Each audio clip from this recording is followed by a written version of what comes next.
Hi there, welcome. I am Elizabeth of The Sovereign Way, and I am so excited to be talking with Natalia Garcia today. She is a registered dietitian, licensed nutritionist, check this out, board certified integrative and functional nutrition practitioner, and a certified mindfulness-based eating and living awareness instructor.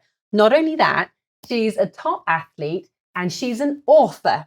And Natalia, I'm just stoked to have you today. How about that long list of credentials, eh? You're Oh, amazing. You're amazing. I've worked with Natalia for years. We've worked together in a clinic setting and we've worked together taking care of collaborating on the wellness of our private clients. So I've seen firsthand the impact that you have on your clients and on my clients. One of the most extraordinary things about Natalia is her passion for autoimmune disease. And your promise is that you can help women drop 3 dress sizes, reverse and prevent and reverse autoimmune disease, and finally feel really good in their skin. We've got a lot to talk about, Natalia, but before we get into any of it, you've got to tell me, what is the basic 101 science on autoimmune disease? What is it? so autoimmune disease is a process, just like any other chronic condition. And I want you to look at the image or feel like you are seen as a plant. When you go to your regular doctor, most of them that just see the leaves, right? And you're diagnosed, and here's a pill, and goodbye. You just have to live with it. And I'm trained differently, Right. because I really resonate with people who feel frustrated, because I was there myself many years ago, undiagnosed and just given a pill. So I've trained myself in looking at the systems that are out of balance. Like in case of autoimmune disease, so many systems can be out of balance, but the immune, the inflammatory system can be out of balance, but also looking at the root causes of, like, these are the main reasons why somebody is developing autoimmune disease, which can be stress a lot.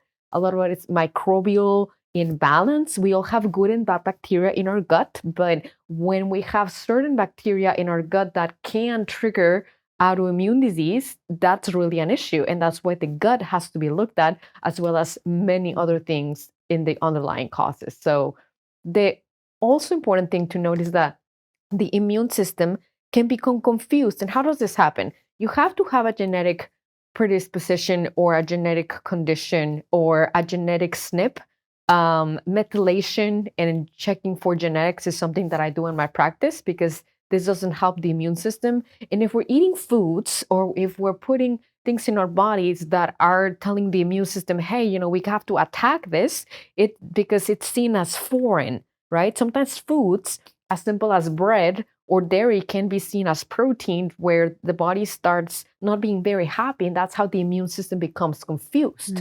And that's why we start making antibodies against our own tissues, and we end up in what we know is the autoimmune spectrum. And I see a lot this in clinic.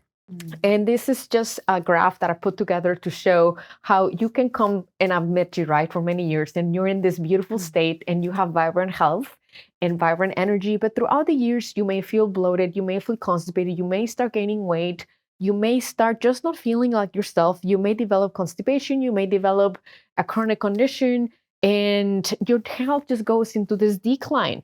So it's important to understand that that is not normal. It's not just part of getting old. It's a disease that is progressing, that you can do a lot about it. And what you can do about it is breathe, slow down, manage your stress, get some sunshine. Be aware of all the side effects that any of your medications can have in your nutritional and your physical body. And also be really aware of your habits, how you live your life. Do you eat the right foods, or are you making your body really inflamed? And are you sleeping enough? Are you drinking enough water? Are you getting sunshine? Is your air quality what you want to be breathing? So it's multifaceted, but that's a lot of what you can do to help not develop autoimmune disease. That's incredibly empowering, Natalia, because when you share about the science of autoimmune disease, it sounds like a really grim story, but you promise that you can prevent and even reverse autoimmune disease. So up to 10 years before it appears, is that right? Yes, this is right, because we now have testing technology where we can detect antibodies being made against very specific tissues in your body. I had a client this week who had tissues against her brain cells, who had tissues against her liver, who had, antibodies, not tissues, Okay. but antibodies being made against tissues in very specific areas of her body where she didn't specifically had symptoms, but she was in the spectrum. And that's why I said, hey, let's test and prevent autoimmune disease and reverse it. And if somebody walks into my office or reaches out with a full-blown autoimmune disease already, it's about changing the way one lives in a way that is manageable, as addressing all the things that I mentioned before. I think the reason you're so passionate about autoimmune disease is because it's not known enough. And here you are bringing such beautiful awareness about the prevalence of autoimmune disease and how empowered we are to actually do something about it. We can do so much about it. And it is my mission and my purpose to just let you know that you're not stuck and you're not to live with this disease for the rest of your life and decline and die. What a relief. Yes. What a relief. And it's easier than you think. You listed some beautiful things there. There's a lot more information in her upcoming book, which is going to be out soon. If you would like to reach out to Natalia or put your name on the pre-order list to get hold of her book, then send her an email today.